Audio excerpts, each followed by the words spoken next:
Hello there. Today I'm going to be showing off my 1917 American Furnace Company gravity feed furnace. It was original to this house when it was built in 1917. Those tubes are covered in asbestos. And this furnace has no fan inside of it. It works purely by the concept of heat rising convection. The natural gas fires inside of there and heats up a heat exchanger, which then causes the air to start flowing through it up through the ducts into the house, which creates a negative pressure down on the bottom of the unit, which pulls cold air from the house through these large ducts. The ducts have to be large so the air can flow through it with little restriction. Since there's no fan pushing it, it just has to rely on gravity, which is why it's called a gravity feed furnace. It's got a manifold temperature limiting switch there. It's set to 175 so that it doesn't get too hot in there. Let's say you set your thermostat to 80 and it's only 60 in the house. Well, the furnace can't just stay on until it hits 80 in the house, otherwise it would crack the heat exchanger and got too hot. So that switch there will shut it off at 175, and the furnace will continue to heat the house because the heat exchanger is still very hot.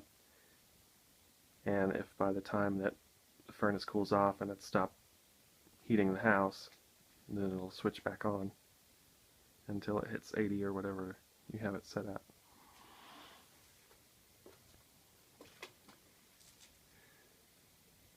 AFCO, American Furnace Company, out of St. Louis. Here's the spec label. Try to get it in focus here.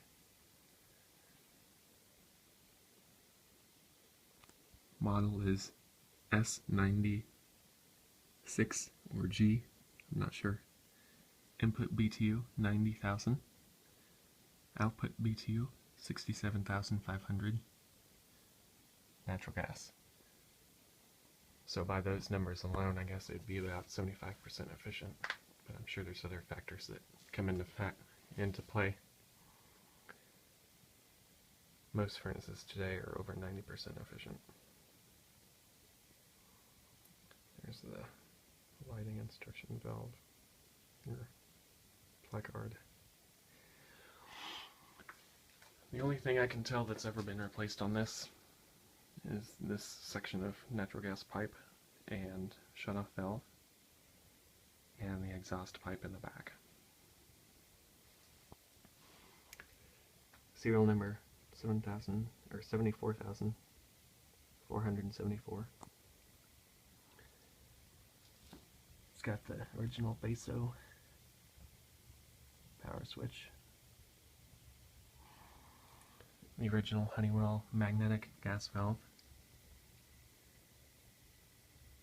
and that's the only electric component on the thing. So in theory, if the power were to go out, I could hook up that valve and the thermostat circuit to a battery backup and have heat for probably a couple of weeks just on a standard battery backup of some sort. But that valve also has a manual operation on the bottom there. I can push the button in. But as far as I can tell, it won't automatically switch off with that switch up there if it's being manually operated. So I imagine I'd have to be pretty careful and come down and shut it off after 5 or 10 minutes so that it didn't overheat. But it's nice to have that option, you know, just in case. Back in 2007 we had a bad ice storm and lost power for about a week, but I wasn't living here then. Anywho, this is just a small 800 square foot house or so. So it's not a very big unit as far as these octopus furnaces go, you know. It's just got the two ducts there that go to the living room and dining room, opposite sides of the same wall there. And that input duct goes to right next to the front door in the living room. Then there's a tube there in the back that goes to the bedroom. There's a tube back there that goes through the wall that goes all the way back to the bathroom. That one doesn't put out a whole lot of heat. These two are the hot ones. The bedroom one does okay. And then that one there goes to the kitchen. It also gets pretty warm. The previous owners had paneled over that register in the kitchen. Why, I have no idea. When I moved in, it was always super cold in the kitchen, and I finally figured it out that there should be a vent in here, and there's not. Turns out it just had paneling over it. I moved the counter out of the way, and sure enough, the wall was super hot. They didn't put a plate or anything covering the duct, just paneling right over the duct. Awfully silly, if you ask me, but I took that paneling out, and it works much better now. And as opposed to a forced air unit where it can just force air wherever it's available, something like this has to go, works best if all the tubes that it's designed to go through are open. Say, for example, if that kitchen one was still closed, that manifold would hit 175 a lot sooner. They would switch off a lot sooner, whether or not the house was up to the set thermostat temperature or not. So back to that example, if I had it set to 80, this unit couldn't run as long with one of the ducts closed before it hit that limit and had to shut off. So I imagine whenever they paneled over it in the 70s or 80s, and before they had the windows replaced, and before they had siding, I imagine this thing had a pretty hard time keeping up. Because it just had those two there, and the bedroom one, and the bathroom, which it didn't even reach before, you know, and it would just kick on and off all the time, I imagine. But now that it's got new windows and stuff, it keeps up fantastic. It doesn't really need to run all that much. In the winter, or in the January when it's really cold, it runs a little more often. I really like it. It cooks real nice. I like standing in front of the vent in the living room. The heat just drifts all the way up the back of your body if you're standing against the wall. It's pretty nice. But I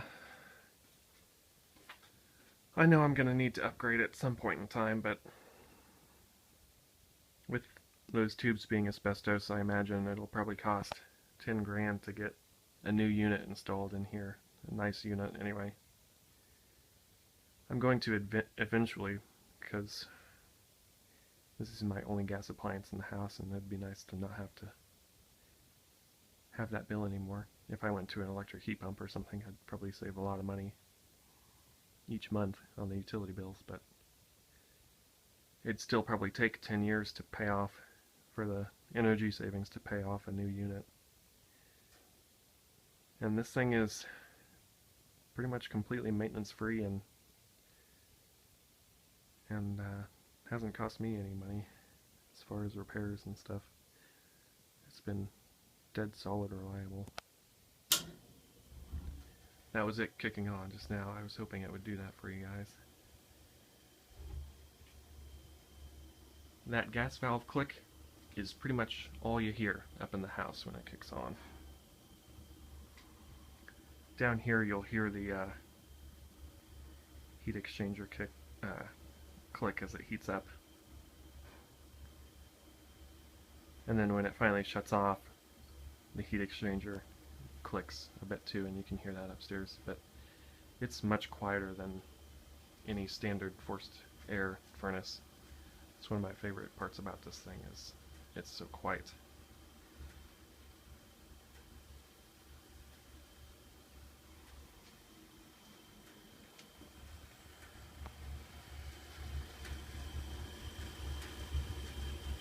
There's the burner. The flames aren't super even. I imagine that burner could use a cleaning or something, but that's basically all this thing is fire in a metal box. There's not much that can go wrong. There's a deflector plate or something back there that the heat is singed over the years.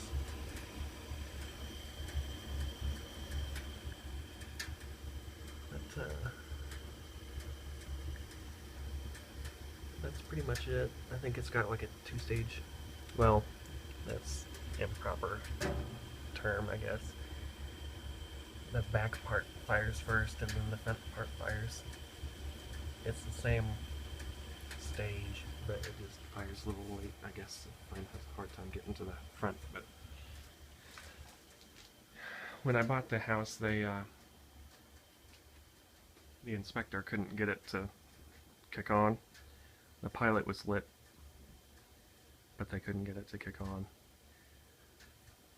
So, you know, we said fix it before we close, and they had a guy come out, and I think all he did was take that burner out and hit it on the ground a few times and knock out all the carbon buildup, I guess, because it didn't cost him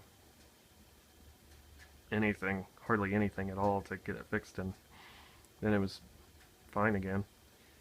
Hasn't given me any trouble at all. I love that you can see the flame from here. It's kind of neat.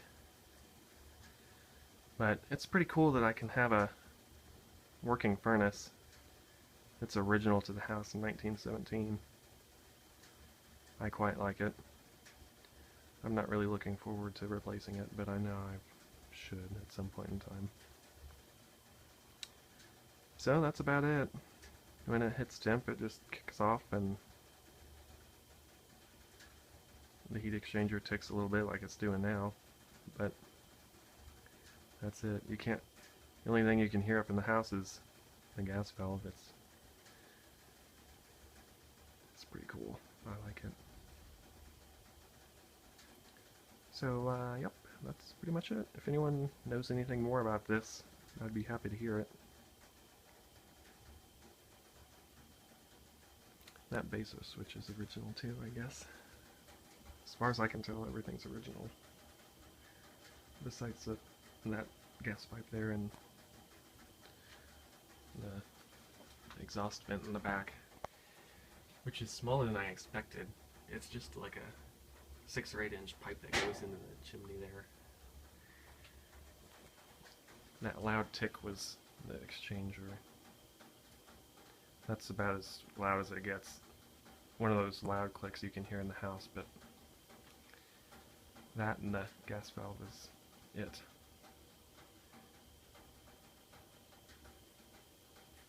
So, yep.